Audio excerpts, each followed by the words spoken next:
ಸೋಮವಾರ ಅಯೋಧ್ಯೆಯ ಶ್ರೀ ಬಾಲರಾಮ ಪ್ರತಿಷ್ಠಾಪನೆ ಕಾರ್ಯಕ್ರಮ ಹಿನ್ನೆಲೆ ಶನಿವಾರ ಸಂತೆ ವಿವಿಧ ಕಡೆಗಳ ದೇವಸ್ಥಾನ, ಗುಡಿ, ದೇಗುಲಗಳಲ್ಲಿ ಬೆಳಿಗ್ಗೆಯಿಂದಲೇ ವಿಶೇಷ ಪೂಜೆ, ಹೋಮ, ಹವನ ಮುಂತಾದ ಪೂಜಾ ವಿಧಿವಿಧಾನವನ್ನು ಶ್ರದ್ಧಾಭಕ್ತಿಯಿಂದ ನೆರವೇರಿಸಲಾಯಿತು. ಎಲ್ಲೆಡೆಯಲ್ಲಿ ಶ್ರೀರಾಮನ ಸ್ತುತಿ ಮೊಳಗಿತ್ತು. ಪ್ರತಿಯೊಂದು ದೇವಸ್ಥಾನ ಸಮಿತಿ ವತಿಯಿಂದ ಭಕ್ತಾದಿಗಳಿಗೆ ಅನ್ನ ಸಂತರ್ಪಣೆ ನೆರವೇರಿತು. ಶನಿವಾರ ಸಂತೆ ಪಟ್ಟಣದಲ್ಲಿ ಇರುವ ಶ್ರೀ ಗಣಪತಿ ಶ್ರೀರಾಮ ಮಂದಿರ ಬನ್ನಿ ಮಂಟಪದಲ್ಲಿ ಬೆಳಿಗ್ಗೆ ವಿಶೇಷ ಪೂಜೆಯಿಂದ ಸಲ್ಲಿಸಲಾಯಿತು. ಶನಿವಾರ ಸಂತೆ ವಿವಿಧ ಹಿಂದೂ ಪರ ಸಂಘಟನೆ ವತಿಯಿಂದ ಪಟ್ಟಣದ ತ್ಯಾಗರಾಜ ಕಾಲೋನಿಯಲ್ಲಿರುವ ಶ್ರೀ ವಿಜಯ ವಿನಾಯಕ ದೇವಸ್ಥಾನದಲ್ಲಿ ವಿಶೇಷ ಪೂಜೆ, ಹೋಮ, ಹವನ ಇನ್ನೂ ಮುಂತಾದ ಪೂಜಾ ವಿಧಾನವನ್ನು ನೆರವೇರಿಸಲಾಯಿತು.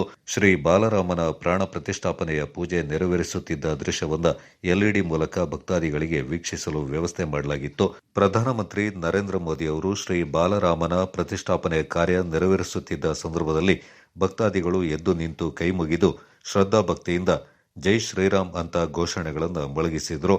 ದೇವಸ್ಥಾನದ ಮುಂಭಾಗದಲ್ಲಿ ಮಹಿಳೆಯರಿಂದ ಶ್ರೀರಾಮನ ಭಜನೆ ನಡೆಯಿತು. ಪೂಜಾ ಕಾರ್ಯಕ್ರಮದಲ್ಲಿ ನೂರಾರು ಭಕ್ತರು ಪಾಲ್ಗೊಂಡಿದ್ದರು. ಭಕ್ತಾದಿಗಳಿಗೆ ಶ್ರೀರಾಮ ಪಾನಕ ವಿತರಣೆ ಮಾಡಲಾಯಿತು. ಮಧ್ಯಾಹ್ನ 2 ಗಂಟೆಗೆ ಭಕ್ತಾದಿಗಳಿಗೆ ಅನ್ನ ಸಂತರ್ಪಣೆ ನೆರವೇರಿಸಲಾಯಿತು. ಈ ಸಂದರ್ಭ ವಿವಿಧ ಹಿಂದೂ ಪರ ಸಂಘಟನೆಯ ಪದಾಧಿಕಾರಿಗಳು, ಕಾರ್ಯಕರ್ತರು, ದೇವಸ್ಥಾನ ಸಮಿತಿ ಪ್ರಮುಖರು, ಸದಸ್ಯರು ಪಾಲ್ಗೊಂಡಿದ್ದರು. ಶ್ರೀ ಬಾಲರಾಮನ ಪ್ರಾಣ ಪ್ರತಿಷ್ಠಾಪನೆ ಸಮಯದಲ್ಲಿ ಮುಳ್ಳೂರು ಸಮೀಪದ ಕಾರ್ಗೋಡು ಶ್ರೀ ಬಸವೇಶ್ವರ ದೇವಸ್ಥಾನದಲ್ಲಿ ವಿಶೇಷ ಪೂಜೆ, ಹೋಮ, ಹವನ ಪೂಜಾ ಕೈಂಕರ್ಯವನ್ನು ನೆರವೇರಿಸಲಾಯಿತು.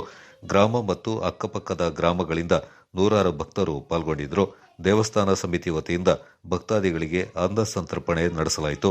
ಇದೇ ಸಂದರ್ಭ ಮಾಲಂಬಿ ಗ್ರಾಮದ ಶ್ರೀ ಕನ್ನಂಬಾಡಿ ಅಮ್ಮನವರ ದೇವಸ್ಥಾನ, ಆಲೂರು ಸಿದ್ದಾಪುರದ ಶ್ರೀ ಬಸವೇಶ್ವರ ದೇವಸ್ಥಾನ ಮತ್ತು ಬಂಡಿಯಮ್ಮನ ದೇವಸ್ಥಾನ, ಕಂತೆ ಬಸವನಹಳ್ಳಿ ಗ್ರಾಮದ ಶ್ರೀ ಬಸವೇಶ್ವರ ದೇವಸ್ಥಾನ, ಹಿತ್ಲುಗದ್ದೆ ಗ್ರಾಮದ ಶ್ರೀ ಮೃತ್ಯುಂಜಯ ದೇವಸ್ಥಾನ, ದೊಡ್ಡಳ್ಳಿಯ ಶ್ರೀ ಗಣಪತಿ ದೇವಸ್ಥಾನ, ಹೊಸಗುತ್ತಿಯ ಶ್ರೀ ಬಸವೇಶ್ವರ ದೇವಸ್ಥಾನ, ಬಡಬನಹಳ್ಳಿಯ ಶ್ರೀ ಮಾರಿಯಮ್ಮ ದೇವಸ್ಥಾನ ಮತ್ತಿತರ ದೇವಸ್ಥಾನಗಳಲ್ಲಿ ವಿಶೇಷ ಪೂಜೆ ನೆರವೇರಿಸಲಾಯಿತು.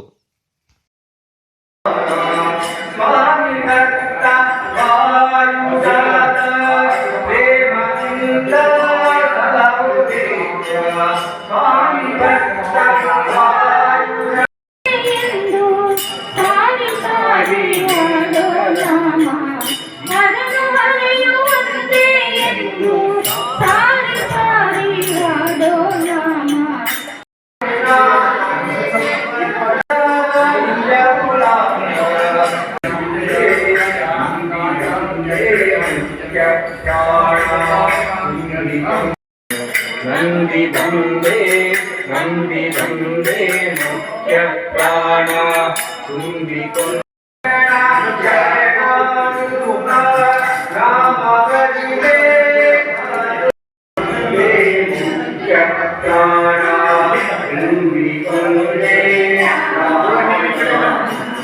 ಮಧುರ